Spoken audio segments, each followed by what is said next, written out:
من بإمكانه إسقاط الهلال؟ سؤال تردد كثيراً في الآونة الأخيرة ولغاية اللحظة لا توجد له إجابة. يواصل نادي الهلال السعودي سلسلة انتصاراته وأرقامه القياسية، حيث وصل اليوم إلى مباراته رقم 52 دون خسارة في الدوريات المحلية، حيث عاشت جماهير المملكة مباراة مثيرة جمعت بين الهلال والأهلي في قمة مباريات دوري روشن للمحترفين قبل التوقف الدولي. جرى اللقاء على ملعب الجوهرة المشعة بمدينة جدة.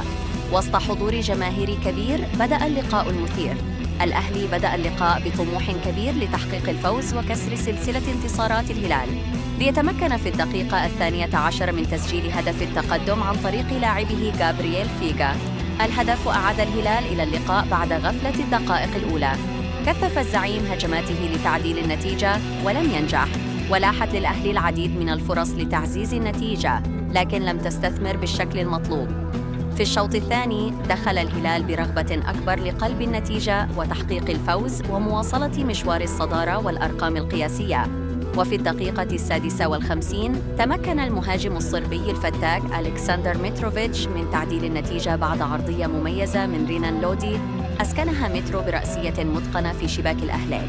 استمر تراجع الأهلي وزاد طوفان الموج الأزرق الهلالي ضراوة واحدة، ومن هجمة مرتدة قادها البرازيلي مالكوم وسدد الكرة التي وقف لها حارس الأهلي بالمرصاد، لكن تدخل مدافع الأهلي أوقف مالكوم، وبعد الرجوع إلى الVAR قرر الحكم احتساب ركلة جزاء نفذها متروفيتش بنجاح، معلناً فوز الزعيم الهلال واعتلاءه صدارة الدوري وحيداً. أثارت القرارات التحكيمية في هذا اللقاء بعض الجدل، خصوصاً في الشوط الثاني والذي احتسبت فيه ركلة جزاء للهلال أثارت الكثير من التساؤل. وفي نفس الوقت يظن مشجعي الأهلي أن فريقهم حرم من ركلة جزاء لم يقم الحكم خلالها بمراجعة الفار للتأكد من صحة ذلك أو عدمه. في النهاية لا يسعنا إلا أن نقول مبارك لكل جماهير نادي الهلال، وحظ أوفر لجماهير الأهلي والاتحاد والنصر وكل خصوم نادي الهلال.